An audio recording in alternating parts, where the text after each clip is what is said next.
दोस्तों, आज की कहानी है लालची सास। दहेज के कारण बहू को किया प्रताड़ित। कहानी पसंद आए तो वीडियो को लाइक एवं सब्सक्राइब जरूर करना। माँ के फोन वैसे तो संक्षिप्त ही होते थे, पर इतना महत्वपूर्ण समाचार भी वह सिर्फ 2 मिनट में बता देगी, मेरी कल्पना से पूरे ही था। सुचिता की शादी तय हो गई है। 15 दिन बाद का मुहूर्त निकला है। तुम सब लोगों को आना है, बस इतना कहकर वह फोन रखने लगी थी। अरे माँ, कब रिश्ता तय किया है? कौन लोग हैं? कहाँ की हैं? लड़का क्या करता है? मैंने एक साथ कई प्रश्न पूछ डाले थे। सब ठीक ठाक ही है, अब आकर देख लेना। माँ और बातें करने के मूड में नहीं थी और मैं कुछ और कहती, तब तक उन्होंने फोन रख दिया था। लो, यह भी कोई बात हुई? अरे सुचिता मेरी सगी छोटी बहन है, इतना सब जानने का हक तो मेरा बनता ही है कि कहाँ शादी तय हो रही है, कैसे लोग हैं। अरे सुचि की जिंदगी का एक अहम फैसला होने जा रहा है और मुझे खबर तक नहीं। ठीक है, माँ का स्वास्थ्य इन दिनों ठीक नहीं रहता है। फिर सुचिता की शादी को लेकर पिछले कई सालों से परेशान हो रही है। पिताजी के असमय निधन से और अकेली पड़ गई है। भाई कोई है नहीं, हम 3 बहनें ही हैं, मैं, नमिता और सुचिता। मेरी और नमिता की शादी हुए काफ़ी अरसा हो गया है, पर पता नहीं क्यों सुचिता का हर बार रिश्ता तय होते होते रह जाता था। शायद इसीलिए माँ इतनी शीघ्रता से यह काम निपटाना चाह रही हो। जो भी हो, बात तो माँ को पूरी बतानी थी।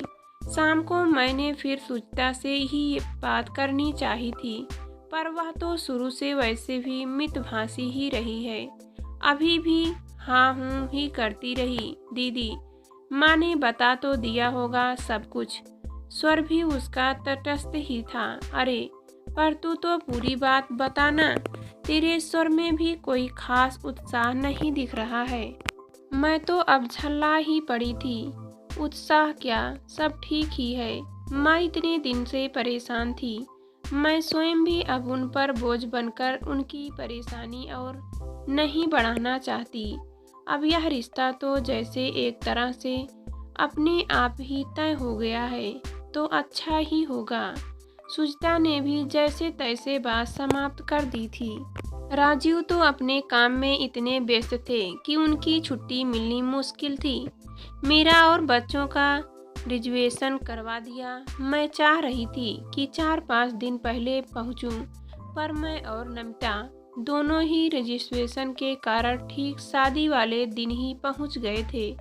मेरी तरह नमिता भी उतनी ही उत्सुक थी यह जानने के लिए कि सुची का रिश्ता कहाँ तय हुआ और इतनी जल्दी कैसे सब तय हो गया। पर जो कुछ जानकारी मिली उसी ने तो जैसे हमारे उत्साह पर पानी भी फेर दिया था। जौनपुर का कोई संयुक्त परिवार था, छोटा मोटा बिजनेस था, लड़का भी वहीं पुश्तैनी काम संभाल रहा था। उन लोगों की कोई मांग नहीं थी। लड़के की बुआ खुद आकर सुचिता को पसंद कर गई थी और शगुन की अंगूठी व साड़ी भी दे गई थी। माँ, मेरे मुंह से निकल गया, जब इतने समय से रिश्ते देख रहे हैं तो और देख लेते। आपको जल्दी क्या थी? ऐसी क्या सुची बोझ बनी गई थी? अब जौनपुर जैसा छोटा सा पुराना शहर, पुराने रीत रिवाज के लोग, संयुक्त परिवार, सुची कैसे निभाएगी? उस घर में सब निभा पाएगी? माँ बोली, अब मेरे इस बूढ़े शरीर में इतनी ताकत नहीं बची है कि घर घर रिश्ता ढूंढती रहूं। इतने बरस तो हो गए, कहीं जन्मपत्री नहीं मिलती, कहीं दहेज का चक्कर। और तुम दोनों जो इतनी मेख निकाल रही हो, खुद क्यों नहीं ढूंढ दिया कोई अच्छा घर बार अपनी बहन के लिए? माँ ने तो एक तरह से मुझे और नमिता दोनों को ही डपट दिया था। यह सच भी था। हम दोनों बहनें अपने अपने परिवार में इतनी व्यस्त हो गई थी कि जितने प्रयास करने चाहिए थे चाहकर भी नहीं कर पाए। खैर, सीधे साधे समारोह के साथ सुचिता ब्याह दी गई। मैं और नमिता दोनों कुछ दिन माँ के पास रुक गए थे, पर हम रोज ही यह सोचते कि पता नहीं कैसे हमारी यह भोली भाली बहन उस संयुक्त परिवार में निभेगी। हम लोग ऐसे परिवारों में कभी रहे नहीं, ना ही हमें घरेलू काम करने की अधिक आदत थी।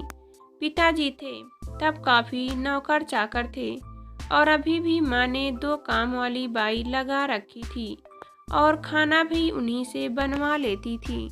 फिर सुची का तो स्वभाव ही सरल था। तेज तर्रार सास, नंदे, जेठानी सब मिलकर दबा लेगी उसे। जब चचेरा भाई रवि विदा कराने गया, हम लोग यही सोचकर आशंकित थे कि पता नहीं सुची आकर क्या हालचाल सुनाए, पर उस समय तो उसकी सास ने विदा भी नहीं किया, रवि से यह कहकर कि महीने भर बाद भेजूंगी। अभी किसी बच्चे का जन्मदिन है, उसे भेज दिया था। उधर रवि कहता जा रहा था, दीदी, सुची दीदी को आपने कैसे घर में भेज दिया? वह घर क्या उनके लायक है?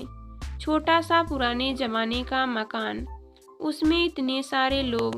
अब आजकल कौन बहुओं से घूंघट निकलवाता है, पर सुची दीदी से इतना पर्दा करवाया कि मेरे सामने ही मुश्किल से आ पाई। ऊपर से सास, नंदे सब तेज तर्रार। सास ने तो एक तरह से मुझे ही छिड़क दिया कि बहू से घर का कामकाज तो होता नहीं है। इतना नाजुक बनकर रख दिया है लड़की को कि वह 4 जनों का खाना तक नहीं बना सकती। पर गलती तो इसकी माँ की है, जो कुछ सिखाया नहीं। अब हम लोग सिखाएंगे। सच दीदी, इतनी रोबीली सास तो मैंने पहली बार देखी, रवि कहता जा रहा है, और मेरा कलेजा बैठता जा रहा था कि इतने सीधे साधे ढंग से शादी की है। कहीं लालची लोग हुए तो दहेज के कारण मेरी बहन को प्रताड़ित न करे।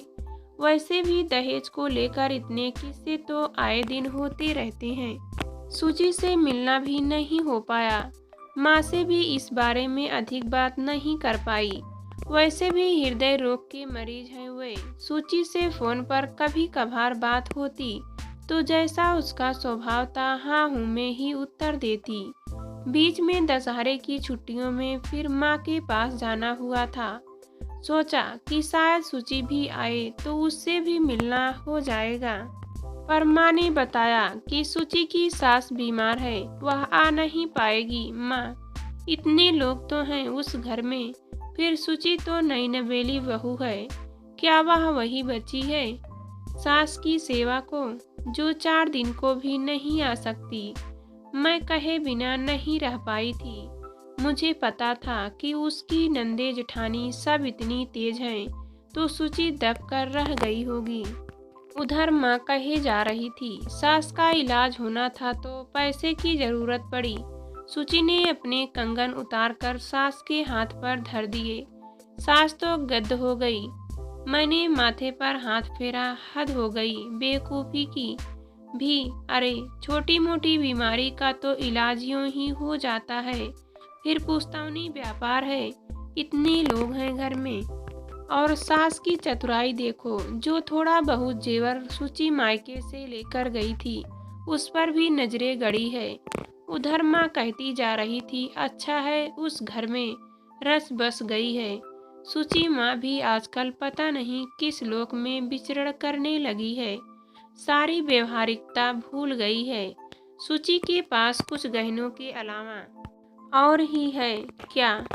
मेरा तो मन ही उचट गया था। घर आकर भी मूड उखड़ा उखड़ा ही रहा। राजीव से यह सब कहा तो उनका तो वही चिरपरिचित उत्तर था, तुम क्यों परेशान हो रही हो, सबका अपना अपना भाग्य है। अब सुची के भाग्य में जौनपुर के ये लोग ही हैं, तो इसमें तुम क्या कर सकती हो, और माँ से क्या उम्मीद करती हो? उन्होंने तो जैसे भी हो अपना दायित्व पूरा कर दिया।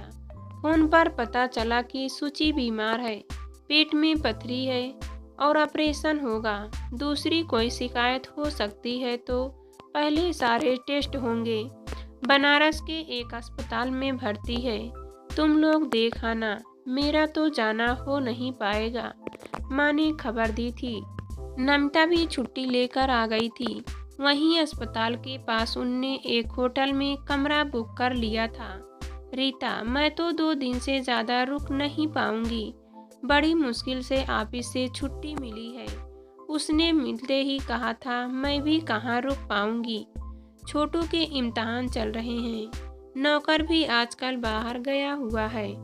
बस दिन में ही सूची के पास बैठ लेंगे। रात को तो जागना ही मुश्किल है मेरे लिए। मैंने भी अपनी परेशानी गिना दी थी। सवाल यह था कि यहाँ रुककर सूची की देखभाल कौन करेगा। कम से कम 10 दिन तो उसे अस्पताल में ही रहना होगा। अभी तो सारे टेस्ट होने हैं। हम दोनों सूची को देखने जब अस्पताल पहुँचे तो पता चला कि उसकी दोनों नंदे आई हुई हैं। बूढ़ी सास भी उसे संभालने आ गई है और उन लोगों ने कॉटेज वार्ड के पास ही कमरा ले लिया था। दबंग सास बड़े प्यार से सूची के सिर पर हाथ फेर रही थी। फिक्र मत करो बेटी, तू जल्दी ठीक हो जाएगी। मैं हूं ना तेरे साथ। तेरी दोनों नंदे भी अपनी ससुराल से आ गई हैं। सब बारी बारी से तेरे पास सो जाया करेंगे। तू अकेली थोड़ी ही है। उधर सूची के पति चम्मच से उसे सूप पिला रहे थे।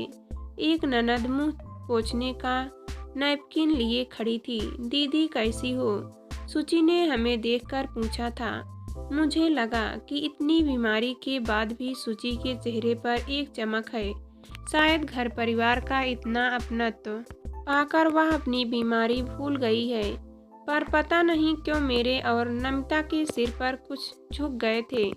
कई बार इंसानों को समझने में कितनी भूल कर देते हैं हम।